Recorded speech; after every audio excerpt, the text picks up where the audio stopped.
여러분께서는 폐암 4기라는 말을 들으시면 어떤 생각이 드시나요?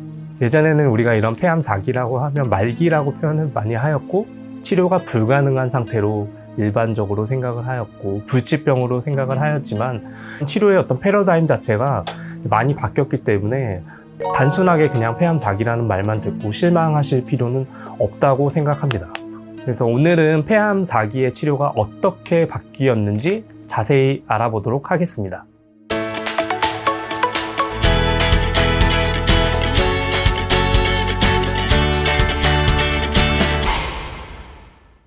잠깐! 영상 들어가기 전에 항암제의 종류부터 알아볼까요? 항암제는 크게 세 가지로 나뉩니다. 첫째, 세포 독성 항암제. 빠르게 자라는 세포를 가리지 않고 공격합니다. 암세포는 물론 머리카락이나 위장점막 같은 건강한 세포까지 맞아서 머리가 빠지거나 속이 불편해질 수 있죠. 마치 마당의 잡초를 없애려고 강력한 제초제를 뿌렸는데 잡초뿐 아니라 꽃과 잔디도 같이 시드는 그런 느낌이에요. 둘째, 면역 항암제. 약이 직접 암세포를 없애는 게 아니라 면역세포가 암세포를 찾아내서 공격할 수 있게 도와줍니다. 흐릿하게 보이던 시야를 또렷하게 만들어주는 안경 같다고 생각하면 쉬워요. 안경을 쓰면 숨어있던 암세포가 뚜렷하게 보여서 면역세포가 정확히 찾아가 공격하는 거죠. 셋째, 표적치료제. 암세포만 가진 특정 유전자 변이를 찾아내서 그 부분에만 작용하는 약이에요. 퍼즐 조각이 꼭 맞는 자리에만 쏙 들어가는 것처럼요. 이 약도 암세포 퍼즐에는 꼭 맞지만 정상세포는 맞지 않아서 건드리지 않아요. 그래서 부작용이 적은 편이죠. 이렇게 대표적인 세 가지 치료법을 알아봤으니 이제 이 약들이 폐암 4기에는 어떻게 쓰이는지 살펴볼까요?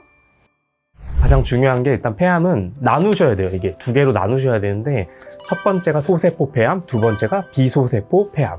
소세포 폐암은 일반적으로 이러한 표적 치료는 대상이 되지 않는 치료라고 일반적으로 이해를 하시면 돼요. 그리고 일반적으로 주사 항암제 치료가 근간이 되는 질환이다 라고 생각을 하셔야 되고 면역 항암제라는 항암제를 병합을 해서 치료를 했을 때 좀 더 좋은 결과를 이제 보인다는 것이 일반적으로 알려지게 되면서 최근에는 이러한 면역 항암제를 병합하고 있다 라고 생각을 하시면 될 것 같습니다. 그리고 이러한 소세포 폐암도 최근에는 신약들이 많이 나오고 있습니다. 그래서 저희끼리 얘기하기로는 바이트 제제라고 얘기하는데 이제 이중항체 항암제라고 보시면 돼요. 그래서 이중항체 항암제라는 것은 이러한 암세포에 달라붙어서 이런 면역세포를 끌어당겨서 암세포를 공격하는 새로운 계열의 어떤 면역 항암제라고 이해를 하시면 되고 환자들의 어떤 기대 수명을 늘리는데 여러 가지 방면에서 일조하고 있다 라고 이해를 하시면 될 것 같습니다.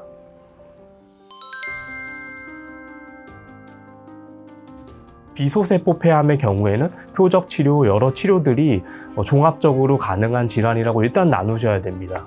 더 많이 발전했다기보다는 치료의 옵션이 좀 더 많다고 이제 이해를 해야 될 것 같고요. 그래서 비소세포 폐암 환자분들 저한테 오시면은 항상 여쭤보시는 게 그래서 먹는 약이 나는 안 되냐라고 이제 항상 얘기를 하시는데 정말 좋은 질문이시고 그래서 비소세포 폐암의 치료 원칙은 필히 반드시 이제 먹는 항암제 치료가 가능한지를 이제 확인하는 것이 가장 중요하다고 이제 이해를 하시면 됩니다. 그래서 이러한 표적 치료제가 이제 개발되기 전에 예전에 폐암 4기라고 하면은 일반적 환자분들 몇 개월 못 사는 질환으로 알려져 있었고 사실 저희 선배 교수님들께도 제가 얘기 들어보면 예전에 진료하기 정말 힘들었다.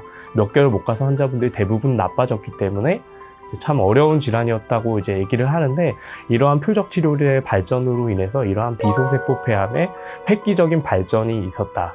라고 이해를 하시면 되겠고 대표적인 유전자 변이가 있지 않겠습니까? 그래서 그 유전자 변이를 말씀드리면 가장 흔한 변이는 당연히도 상피세포 수용 인자라고 부르는 EGFR의 유전자 변이가 있는 환자가 가장 흔합니다. 비소세포 폐암 40% 환자에서 우리가 이러한 EGFR 유전자 변이 환자를 확인할 수 있기 때문에 우리가 비소세포 폐암 4기 치료를 할 때 필히 확인을 해야 하는 그 유전자 변이가 EGFR 유전자 변이가 되겠습니다.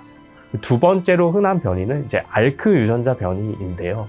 10% 미만에서 밝혀지지만 치료 반응이 굉장히 탁월하기 때문에 반드시 우리가 확인해야 되는 유전자 변이 검사 결과라고 이해를 하시면 되고 최근에는 이러한 EGFR, ALK뿐만 아니라 각종 여러 특수 변이들이 확인이 되고 여러 가지 특수 유전자 변이에 대한 환자 치료가 가능해지면서 정말 이러한 표적 치료 로 인해 환자의 어떤 그런 예후가 굉장히 개선이 되었다라고 생각을 하시면 좋을 것 같습니다.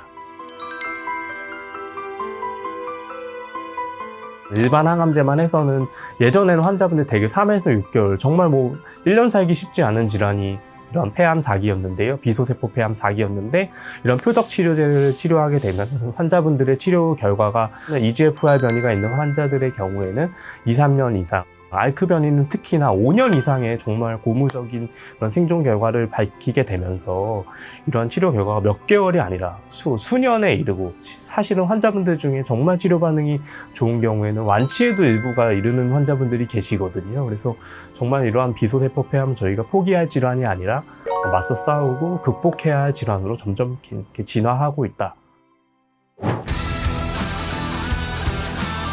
제가 실예를 들어드리면은 거의 10cm에 육박할 정도로 굉장히 큰 암종 표적 치료제가 안 되는 환자는 어떻게 하냐가 이제 중요하지 않겠습니까? 그러면 우리가 모든 환자를 이렇게 먹는 약 주사약으로 가는 것이 맞는 것이냐?